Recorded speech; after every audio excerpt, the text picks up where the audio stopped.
বাংলাদেশের স্বাস্থ্য খাতে বড় ধরনের বিনিয়োগের পরিকল্পনা নিয়েছে চীন, এমন তথ্য জানিয়েছেন স্বাস্থ্য উপদেষ্টা নূরজাহান বেগম। জানান, বাংলাদেশে পর্যায়ক্রমে 3টি অত্যাধুনিক হাসপাতাল তৈরি করবে চীনা বিনিয়োগকারীরা। রবিবার ফরেন সার্ভিস একাডেমিতে এক ব্রিফিংয়ে একথা জানান স্বাস্থ্য উপদেষ্টা। আরও জানাচ্ছেন মেহেদী হাসান। রাজধানীর ফরেন সার্ভিস একাডেমিতে সংবাদ সম্মেলনে বক্তব্য রাখেন স্বাস্থ্য উপদেষ্টা। স্বাস্থ্য খাতের বিভিন্ন ইস্যুতে কথা বলেন তিনি। সাংবাদিকদের প্রশ্নের জবাবেও দেন উপদেষ্টা ও স্বাস্থ্য খাতের কর্মকর্তারা। স্বাস্থ্য উপদেষ্টা জানান, বাংলাদেশ ও চীনের কূটনৈতিক সম্পর্কের 50 বছর পূর্তি উপলক্ষে চীন এই 1000 শয্যার হাসপাতাল উপহার হিসেবে দিচ্ছে।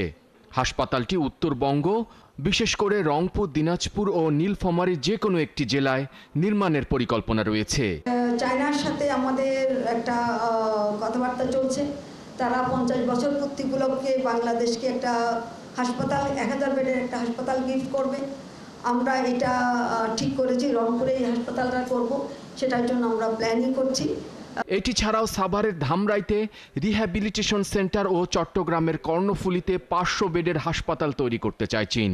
এই দুটি হাসপাতালের জন্য জমি পরিদর্শনও চলমান রয়েছে বলে জানান স্বাস্থ্য অধিদপ্তরের মহাপরিচালক। একটা হাসপাতাল হচ্ছে রিহ্যাবিলিটেশন হাসপাতাল, এটা আমরা এদিকে একটা জায়গা আছে, এটা 100 বেডের, বিশেষ করে রিহ্যাবিলিটি পুনর্বাসন যাদের হবে বিভিন্ন ধরনের ডিসএবিলিটিস নিয়ে, সেটা একটা।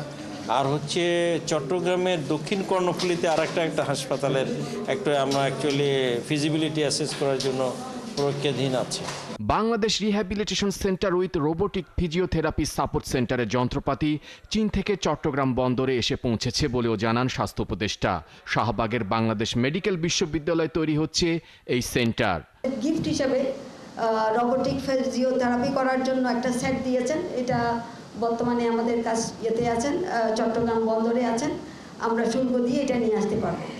এটার জন্য আমাদের প্রায় 3500 স্কোয়ার ফিটের মতন কিংবা 6000 স্কোয়ার ফিটের মতন জায়গা লাগবে এটা প্রতিস্থাপন করতে। তো সেই জায়গাটা আমরা ঠিক করেছি পিজিতে। অচিরেই চীনের 200 সদস্যের একটি প্রতিনিধি দল বাংলাদেশে সফর করবে বলে সংবাদ সম্মেলনে জানিয়েছেন স্বাস্থ্য উপদেষ্টা। মেহেদী হাসান, 71, ঢাকা।